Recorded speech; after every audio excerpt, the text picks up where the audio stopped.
Waalaikumsalam warahmatullahi wabarakatuh. Halo, selamat siang anak-anak semua. Semoga kalian dalam keadaan sehat ya. Nah, seperti itu Ibu mau ngabsen anak-anak terlebih dahulu ya. Semoga kita dalam keadaan sehat teman-teman. Walaupun kita di masa pandemi ini masih tetap muka secara online, tapi kita harus tetap semangat untuk mencari ilmu. Nah, seperti itu, Ibu mau meminta maaf kepada kalian karena tidak menulis lebaran.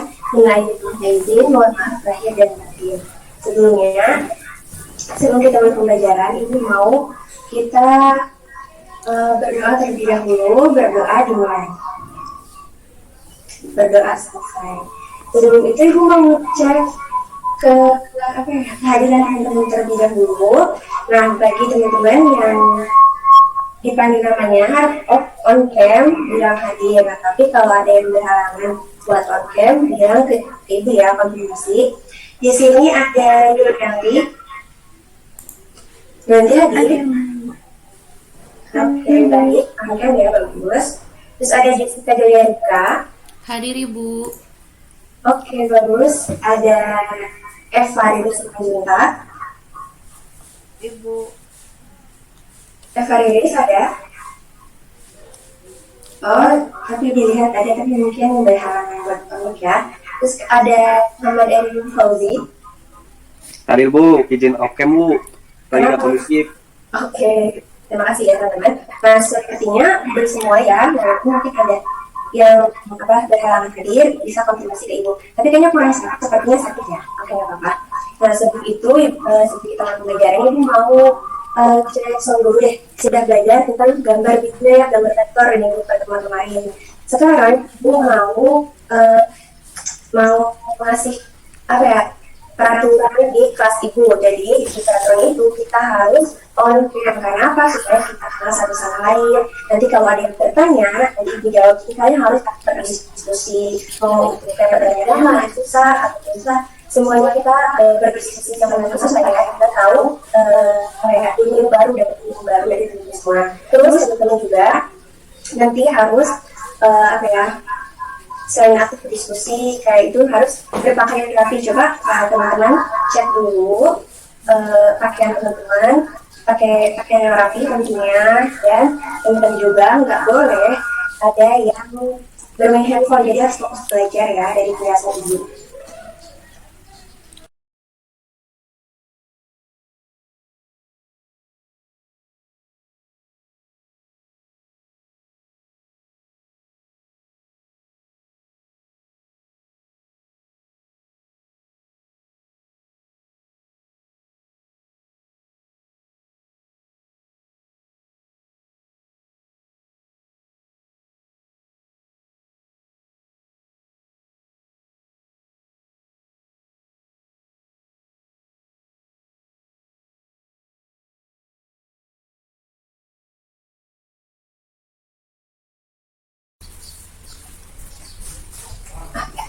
Nah, di sini ada fotografer. Itu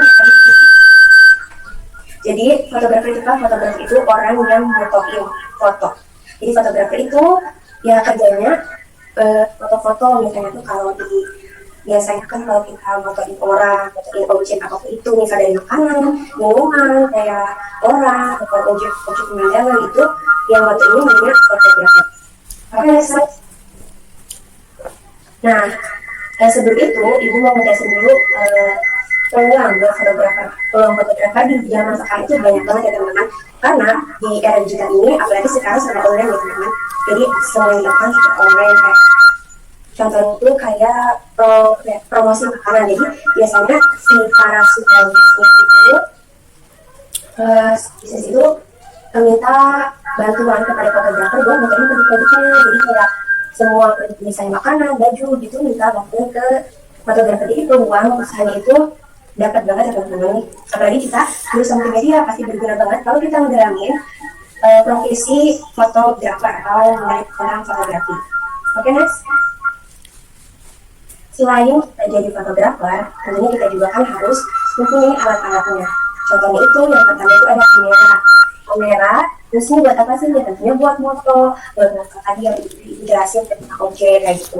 Nah untuk kamera juga bisa bervariasi tergantung dengan genrenya, maksudnya kayak misalnya kalau buat kamera fotografi dia beda ya, fotografi terus kayak landscape, foto apalagi efek pemandangan, terus kayak yang sekitar mungkin itu ada bagian-bagiannya ya, maksudnya ada apa kameranya masing-masing. Tapi itu untuk profesional.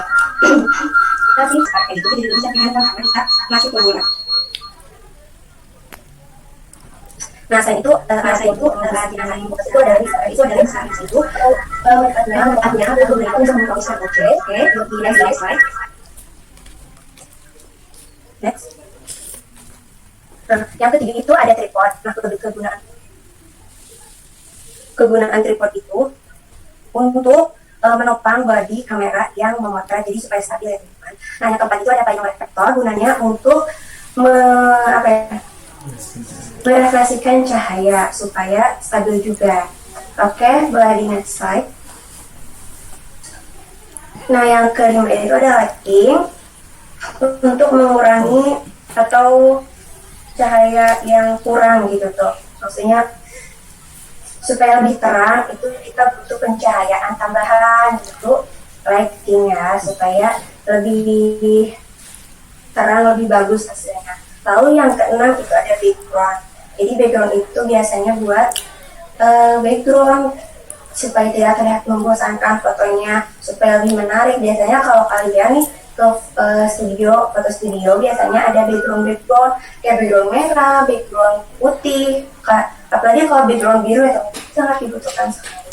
Nah, mungkin cukup sekian dari Ibu baik materi yang dijelaskan. Ada yang bisa menyimpulkan materi yang tadi Ibu telah jelaskan? Saya Ibu. Boleh Jessica. Nah, jadi Bu, tadi yang dijelaskan ada beberapa materi Bu, contohnya ada alat-alat yang harus disiapkan dalam fotografi seperti kamera, tripod, dan juga lensa Bu. Oke. Jadi pemahamannya bagus ya, itu udah ngejelasin tentang apa aja sih itu lensa ataupun apa ya. Ada beberapa alat yang dibutuhkan. Di sini ada, Ibu mau nanya lagi, di sini ada yang apa? Tahu nggak sih ada atau yang pernah jadi kayak asisten fotografer atau mungkin kalian juga jadi fotografernya sendiri, boleh berbagi pengalaman? Ada yang bisa jawab? Ibu. Boleh Pak? Iya Bu, jadi dulu tuh aku pernah diajak gitu sama kakak aku tuh ke acara nikahan temennya Bu. Nah aku tuh disuruh jadi asisten kakak aku, kayak misalnya kayak mindahin alat-alat gitu Bu. Terus yang aku tahu tuh nanti kita bakal ngatur si cahayanya supaya nanti hasil fotonya bagus gitu Bu.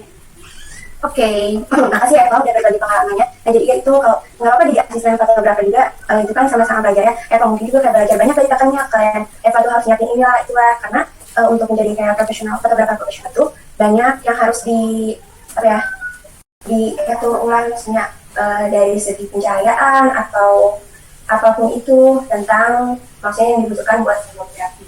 Nah oke. Di sini Ibu udah ngejelasin beberapa materi. Ada yang mau bertanya? Saya Bu. Boleh, Erin? Saya mau bertanya Bu, kalau misalkan kita nih jadi fotografer ya Bu. Nah itu apa aja sih Bu yang harus kita siapin Bu?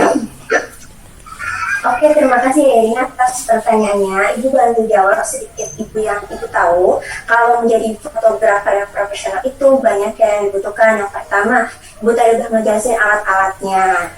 Nah, dengan alatnya itu yang kita keluarin itu nggak sedikit, itu tuh butuh uang yang banyak, maksudnya pengeluaran yang banyak. Tapi nggak apa-apa, walaupun pengeluaran yang banyak, mungkin aja kalau rezekinya dari situ bakal timbal balik ke kita. Walaupun pengeluarannya banyak buat beli alat-alat, kayak kameranya kan setiap objek yang kita foto itu ada, maksudnya kameranya ada kelebihan kekurangan. Jadi pintar-pintar memilih aja. Terus selain alat-alat, kita juga membutuhkan tenaga. Walaupun kalau tenaga kita kan harus nomor satu. Lalu yang semoga bisa menjawab ya Erin. Nah sebelum Ibu ke penutupan, Ibu udah ngasih tugas atau assignment di grup Paso tentang genre-genre foto. Mungkin kita akan bertemu kembali di pertemuan berikutnya. Kurang lebihnya mohon maaf. Wassalamualaikum warahmatullahi wabarakatuh. Terima kasih.